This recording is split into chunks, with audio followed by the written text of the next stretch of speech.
Chers amis, cette année nous n'avons pas pu nous rendre à Lourdes pour le pèlerinage du Rosaire.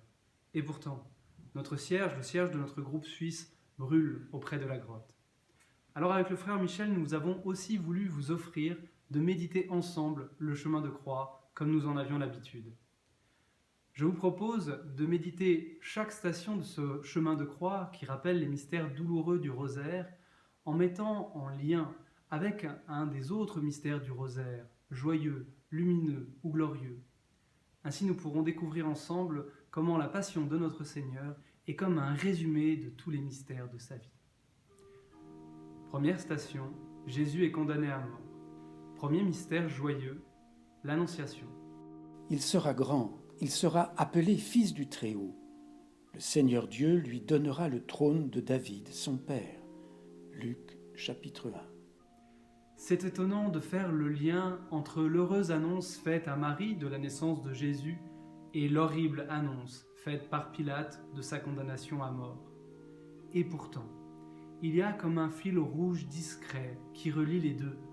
Dans les deux, Jésus est annoncé ou condamné comme roi. Et Jésus est bel et bien roi.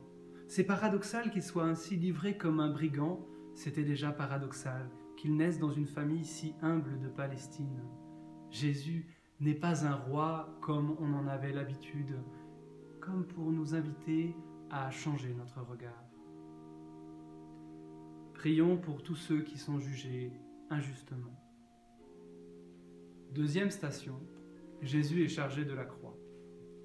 Deuxième mystère joyeux, la visitation. Déployant la force de son bras, il disperse les superbes, il renverse les puissants de leur trône, il élève les humbles. Luc, chapitre 1. Après avoir reçu la salutation de sa cousine Élisabeth, Marie s'émerveille de l'attitude bouleversante de notre Dieu. Il choisit ce qui est petit et faible pour couvrir de confusion ce qui est grand et se croit fort. C'est la même chose que Jésus accomplit lorsqu'il est chargé de sa croix. Ce morceau de bois, instrument de torture et de mort, devient entre ses mains le levier de notre salut. C'est dans nos faiblesses que Dieu veut manifester sa force renversante. Prions pour tous ceux qui portent un pesant fardeau. Troisième station, Jésus tombe pour la première fois. Troisième mystère joyeux, la Nativité. Le Christ Jésus, ayant la condition de Dieu, ne retint pas jalousement le rang qu'il égalait à Dieu. Mais il s'est anéanti, prenant la condition de serviteur, devenant semblable aux hommes. Lettre aux Philippiens, chapitre 2. On oublie trop souvent que Noël est un mystère d'abaissement. Pas simplement parce que Jésus est né dans une pauvre crèche, mais parce que c'est le Créateur des cieux qui s'est fait ce soir-là, cette nuit-là, petit enfant fragile. Lorsque Jésus tombe sous le poids de la croix, il descend, il s'abaisse, il rejoint l'humanité dans ce qu'elle a de plus fragile. Il nous rejoint. Il n'y a rien en nous de suffisamment faible que Dieu ne puisse venir l'habiter en Jésus. Prions pour tous les pécheurs qui désespèrent du pardon. Quatrième station, Jésus rencontre sa mère. Quatrième mystère joyeux, la présentation au temple.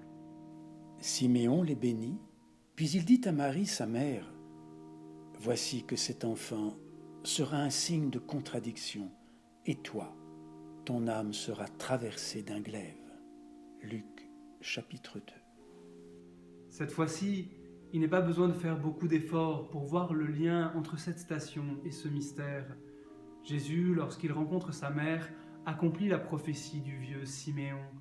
Le cœur de Marie est traversé d'un glaive. Et s'il est bien une douleur plus grande que celle de souffrir, c'est celle de voir souffrir ceux qu'on aime. Marie nous enseigne quelque chose du cœur même de Dieu. Il souffre de nous voir souffrir. C'est pourquoi il s'est fait homme, pour venir prendre sur lui nos souffrances, pour nous enseigner son œuvre de compassion. Prions pour tous ceux qui voient souffrir ceux qu'ils aiment. Cinquième station, Simon de Cyrène aide Jésus à porter sa croix. 5e mystère joyeux, le recouvrement au temple. Ils le trouvèrent dans le temple, assis au milieu des docteurs de la loi. Il les écoutait et leur posait des questions. Luc, chapitre 2. Jésus n'est pas simplement venu nous sauver, il est venu nous enseigner, nous expliquer ce qu'il est venu faire pour nous et ce que nous pouvons faire à sa suite. Depuis ses 12 ans, Jésus est un infatigable professeur, enseignant la foule et ses disciples, les savants comme les simples. Et même sur le chemin de croix, Dieu lui donne de faire un disciple. Simon de Cyrène, sans le savoir, apprend de Jésus à porter sa croix lui aussi, avec Jésus. C'est ainsi que souvent, dans les moments difficiles de notre vie, nous pouvons porter un témoignage. Prions pour ceux qui ont la charge de transmettre la foi. 6e station, Véronique essuie le visage du Christ. 1er mystère lumineux, le baptême au Jourdain. Jean voulait l'en empêcher et disait « C'est moi qui ai besoin d'être baptisé par toi, et c'est toi qui viens à moi. » Matthieu chapitre 3. Lorsque Véronique essuie le visage du Christ, il se passe la même étrange inversion qui avait étonné Jean-Baptiste lors du baptême. C'est lui, normalement, Jésus, qui vient nous laver de nos péchés, qui vient rendre à l'humanité son vrai visage. Alors pourquoi confie-t-il à Jean ou à Véronique d'agir ainsi envers lui ? Cette inversion, quand on y pense, est tout simplement géniale.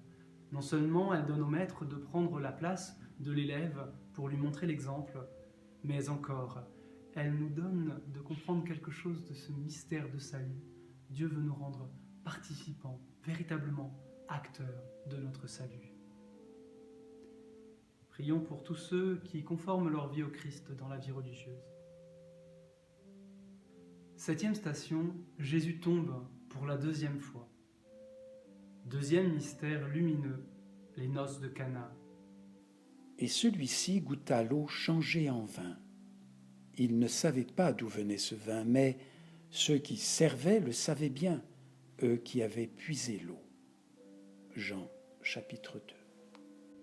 Qu'il transforme l'eau en vin, ou lorsque sous la croix, il transforme ses souffrances en cause de notre salut, Jésus reste incognito. Seul le regard de la foi, le regard de ceux qui se sont faits serviteurs du Christ, savent voir le miracle qui s'accomplit ici. Les grandes eaux de la mort et de la souffrance sont devenues le vin nouveau de l'amour et du pardon. Seule la foi peut nous donner de voir dans les misères de notre vie les traces de la gloire de Dieu. Prions pour tous ceux qui ne connaissent pas le Christ. 8e station, Jésus rencontre les femmes de Jérusalem. 3e mystère lumineux, l'annonce du règne. Jésus leur dit « Allons ailleurs, dans les villages voisins, afin que là aussi je proclame l'Évangile, car c'est pour cela que je suis sorti. » Marc chapitre 1. Aux femmes qu'il rencontre sur le chemin, Jésus dit de ne pas pleurer sur lui, mais de pleurer sur cette humanité cruelle qui tue ceux qui lui font du bien. Pas à un seul moment, Jésus n'a regretté la mission qu'il accomplit, car il sait bien que tous ceux qui veulent annoncer la vérité avec amour rencontreront la dérision et la persécution. Mais il sait aussi que même la haine et la mort ne peuvent l'emporter sur cette bonne nouvelle. L'amour de Dieu est plus fort, qu'il nous soit donné le même courage. Prions pour les chrétiens persécutés. 9e station, Jésus tombe pour la 3e fois. 4e mystère lumineux, la transfiguration. Vint une nuée qui les couvrit de son ombre, et de la nuée une voix se fit entendre. Celui-ci est mon Fils bien-aimé, écoutez-le. Marc chapitre 9. Sur le Tabor, la nuée avait comme voilé la gloire du Fils de Dieu. Sur le chemin de croix, cette gloire se voile davantage. Il est pourtant bien ce Fils en qui le Père a mis tout son amour. Mais de cet amour, il ne garde rien pour lui. Il nous a tout donné. Prions pour ceux qui ne savent plus aimer. 10e station, Jésus est dépouillé de ses vêtements. 4e mystère lumineux, l'Eucharistie. Jésus déposa son vêtement, prit un linge qu'il se noua à la ceinture, puis versa de l'eau dans un bassin. Alors il se mit à laver les pieds des disciples. Jean chapitre 13. Avant même d'être dépouillé de ses vêtements au pied de la croix, Jésus s'en était dépouillé lui-même lors de son dernier repas avec ses disciples pour leur laver les pieds. Jésus, sa vie, personne ne lui la prend, c'est lui qui la donne. Il n'a pas été forcé et à chaque Eucharistie nous le rappelons, c'est librement qu'il a donné sa vie pour nous sauver du mal et de la mort. Prions pour tous ceux qui sont privés de liberté. 11e station, Jésus est cloué sur la croix. Premier mystère glorieux, la résurrection. Jésus dit à Thomas, « Avance ton doigt ici et vois mes mains. Avance ta main et mets-la dans mon côté. Cesse d'être incrédule, sois croyant. » Jean chapitre 20. C'est incroyable de penser que les traces de la mort sur la croix ne seront pas oubliées lors de la résurrection. Jésus porte les stigmates de sa folie d'amour. C'est même grâce à ces marques de la croix, transfigurée par la résurrection, qu'il se fait reconnaître de ses disciples. Nous aussi, nos blessures peuvent devenir porteuses de lumière. Prions pour tous ceux qui n'arrivent pas à pardonner. 12e station, Jésus meurt sur la croix. 2e mystère glorieux, l'Ascension. Jésus disait à Nicodème, « Il faut que le Fils de l'homme soit élevé, afin qu'en lui tout homme qui croit ait la vie éternelle. » Jean chapitre 3. Dans l'évangile de Jean, la croix est l'élévation suprême et même la glorification de Jésus, car c'est un moment d'amour absolu. Dans un ultime élan, il a tout donné et remet tout à son Père. Absolu pardon pour les hommes, absolue confiance en son Père. Sur la croix, ces deux amours atteignent leur perfection et s'unissent pour toujours, ouvrant un chemin de vie au cœur même de nos morts. Prions pour tous nos défunts. 13e station, Marie reçoit Jésus au pied de la croix. 3e mystère glorieux, la Pentecôte. Allez, de toutes les nations faites des disciples, et moi je suis avec vous tous les jours jusqu'à la fin du monde. Matthieu 28. Au pied de la croix, comme au jour de Pentecôte, Marie reçoit Jésus. Paradoxe de cette présence et de cette absence en même temps. Au jour de la Pentecôte, le corps de Jésus nous est absent, comme il sera retiré à Marie au pied de la croix. Et pourtant, par le mystère de sa mort et de sa résurrection, voilà que Jésus intensifie sa présence. Par l'Esprit, il est désormais partout présent. Jésus est présent dans l'Esprit, dans l'Eucharistie, dans l'Église, c'est-à-dire en nous, si nous le voulons. Prions pour l'Église, le corps du Christ. 14e station, Jésus est mis au tombeau. 4e mystère glorieux, l'Assomption. Le Seigneur lui-même descendra du ciel, et ceux qui sont morts dans le Christ ressusciteront d'abord. Ensuite, nous les vivants, nous serons emportés sur les nuées du ciel à la rencontre du Seigneur. La lettre aux Thessaloniciens. En descendant dans les profondeurs, Jésus est parti chercher tous ceux qui étaient prisonniers dans l'ombre de la mort. Il ouvre au cœur de la mort un chemin de vie. Marie, par son Assomption, est la première à suivre ce chemin totalement, non seulement dans son âme, mais encore dans son corps. Comme Jésus, dont le corps n'a pas connu la corruption du tombeau, elle nous montre que Dieu nous veut tout entier. Notre corps n'est pas une erreur, c'est le lieu où se révélera sa gloire. Prions pour tous les soignants, des âmes et des corps.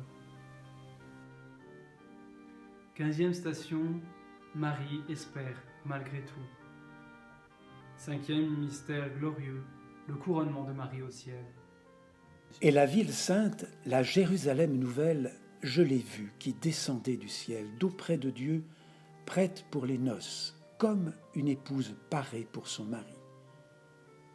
Apocalypse, chapitre 21. Marie est notre mère, non seulement parce qu'elle est la mère de Jésus, mais parce qu'elle est la première des croyantes. Son couronnement au ciel n'est pas un prix Nobel de perfection, mais le signe que sa foi peut devenir le modèle de la nôtre. Marie, tout au long de sa vie, fut citoyenne de cette Jérusalem céleste, cette ville dans laquelle nous pouvons vivre dès maintenant. Prions pour tous ceux qui se préparent à passer l'amour. 16e et 17e station, Jésus ressuscite et se révèle aux disciples d'Emmaüs. Le chemin de croix s'arrête sur cette folle espérance du samedi saint, mais on ne peut pas évoquer la croix sans évoquer la résurrection. Le Christ est ressuscité d'entre les morts, lui, premier ressuscité parmi ceux qui se sont endormis. Première lettre aux Corinthiens, chapitre 15. Jésus est sorti du tombeau, mais sa force, sa vie, sa renaissance, il ne les garde pas pour lui, il veut nous les donner. Comme aux disciples d'Emmaüs, il veut que nous vivions de sa vie, que nous vivions unis les uns aux autres, dès maintenant et pour toujours. Prions donc les uns pour les autres. Amen.